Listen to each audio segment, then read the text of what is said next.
everyone, welcome back to my channel. In today's video, we continue the emotional journey of love, tears, and forgiveness between James and Diep, a story that has touched the hearts of thousands. In the previous episode, Trang, a woman consumed by jealousy and schemes, couldn't accept the happiness of James and Diep. Blinded by envy, she fabricated a false story that made Diep believe James had changed and betrayed her. Heartbroken and devastated, Diep left the home that was once filled with laughter and love. But true love always holds the power to heal.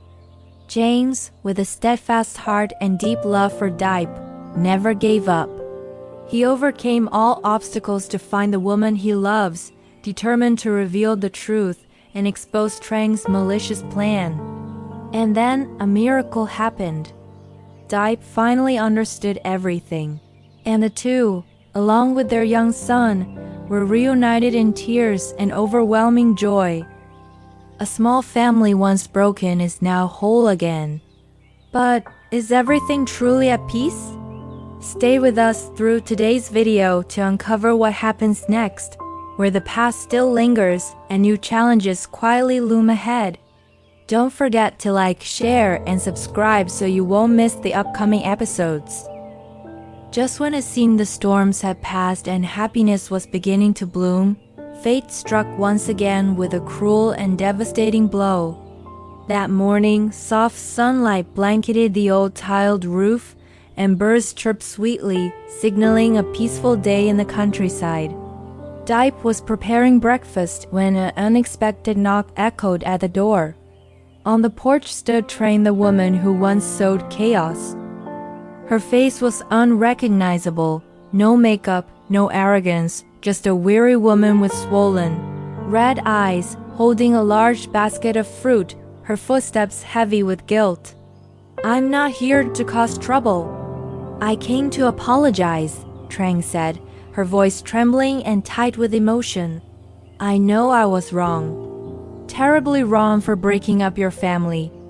Blind love turned me into someone I no longer recognize.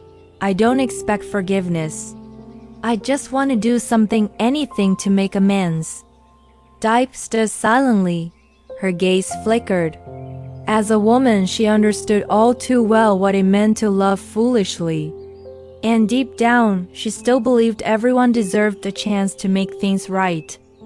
"If you truly regret it, then let time prove it," Diep said gently, then bent down to accept the basket of fruit. Inside were plump red apples, pears, grapes, and a few peaches, fresh and vibrant, like a gift carefully prepared. Diep's young son let out a joyful cheer, his eyes sparkling as his mother offered him the first taste.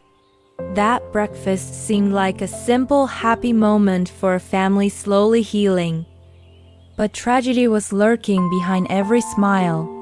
Just a few hours later, Diep suddenly felt a sharp headache. Her stomach twisted in violent cramps. She collapsed by the porch, hand trembling as she grasped the edge of a chair. My child," she whispered, panic rising as she saw her son's face turn pale, his breath quick and shallow before he lost consciousness in her arms. In that moment, the world shattered. James had just returned home, still holding a bag of milk and a loaf of bread. He froze at the sight of his wife and son lying motionless on the cold ground. "Diep, my son," he screamed, his voice tearing through the air with terror and helplessness. Without a second thought, he scooped them into his arms, hands shaking as he jammed the key into the ignition, frantically calling their names as if clinging to his last shred of hope. He drove like a madman, racing over potholes and puddles, numb to everything but the fear of losing them. In the emergency room, chaos took over. Doctors and nurses rushed in, wheeling stretchers down sterile white corridors, leaving James alone frozen in the cold white hallway. Moments later, a doctor emerged, his face heavy with gravity. The child is out of danger. We perform gastric lavage in time. But the mother's condition is critical. The toxin concentration in her system is much higher. She consumed more than the boy. Miss Diep is now in a deep coma. James collapsed internally.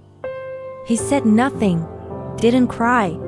He just quietly entered the recovery room and sat beside the hospital bed where Diep lay motionless. Her hand was cold. An oxygen mask covered half her face. The steady beep-beep of the monitor echoed like a cruel reminder that every second slipping by could be her last. James took her hand, pressed it to his forehead, and whispered, "Don't leave me. Don't leave our son. We haven't even had a chance to live in peace yet, Diep. Please, I'm begging you. Come back to us." Though James and Diep's young son gradually recovered, those moments remained an unshakable nightmare. Fortunately, because the child was still breastfeeding, the amount of toxin he absorbed was much lower, causing only mild effects. After emergency treatment and close monitoring, his fragile body slowly stabilized. The baby weakly opened his eyes and let out a soft cry, his first sound after that, brushed with death, causing the doctors and nurses to erupt in relieved joy. But James couldn't fully rejoice, because Diep, the woman he loved more than anything, was still unconscious. She lay there motionless, as if lost in a deep sleep with no promise of waking. And in her hand, a ventilator gently working, her faint heartbeat displayed on a monitor. In the sterile white light of the ICU, James knelt beside her, held her hand, and laid his head on the edge of the bed. He had once been a resilient CEO, a man capable of steering an entire corporation. But in that moment, he was just a desperate husband begging for a miracle. "Diep, if I could trade the rest of my life for you to wake up, I would do it without hesitation. Can you hear me? Please come back. For our son, for me, for the love we share." Each passing day was a battle between hope and fear. James never left the hospital.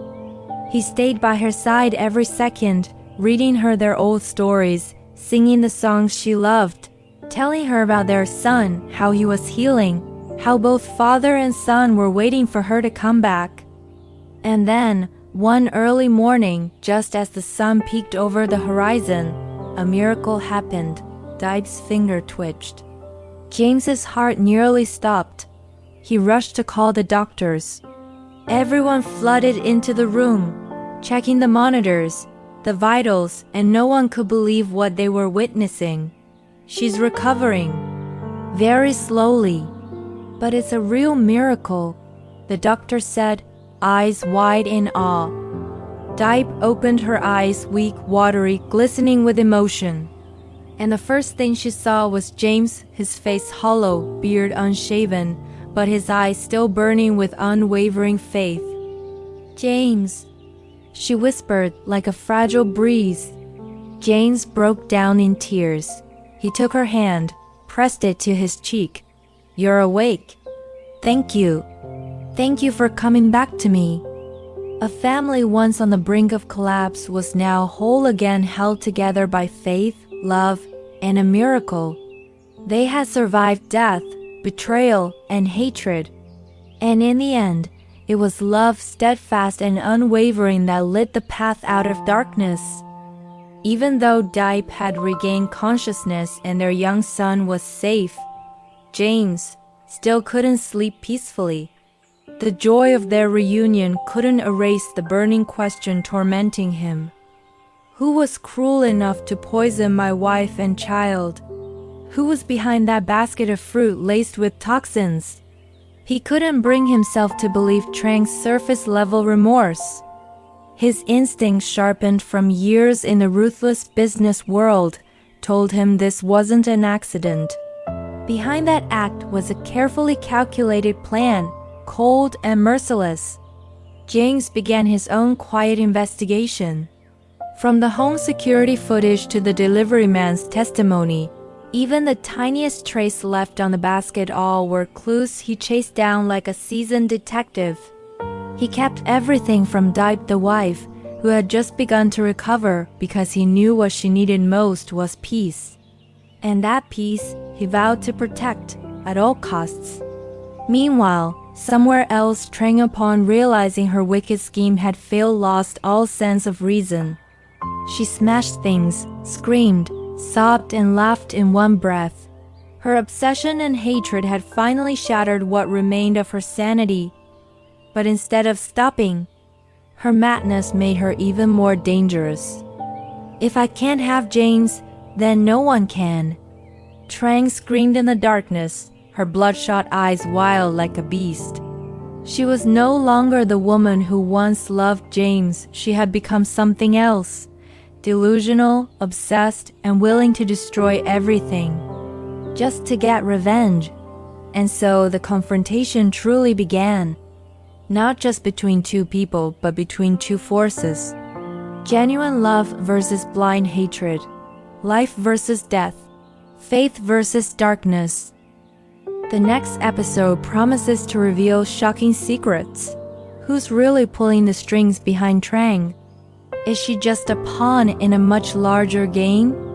And will love be strong enough to protect this little family from the storm of vengeance closing in? Stay tuned. Subscribe and turn on notifications so you won't miss a single second of this life and death journey. Hello mọi người. Mọi người ơi, video của kênh mình thì đã lên rồi nha mọi người.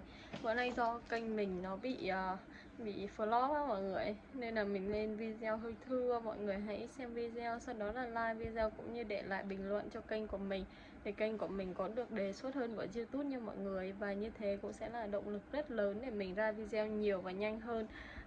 Đợi kênh của mình trải qua cái thời gian bị flop này thì mình sẽ lên video đều lại, là mỗi ngày một video. Và kênh của mình thì sẽ xoay quanh hai câu chuyện. Một câu chuyện là quả lý tử Diệp và CEO. Và một câu chuyện nữa là của Lý Hoài Ca và anh cảnh sát tên Hùng. Mọi người hãy theo dõi cũng như là bật chuông thông báo lên, để khi có video mới thì mọi người sẽ là những người xem đầu tiên. Và nếu như có ý kiến đóng góp gì để kênh mình được cải thiện và tốt hơn thì mọi người có thể để lại phần bình luận. Và xin chào tạm biệt, hẹn gặp lại trong những video tiếp theo.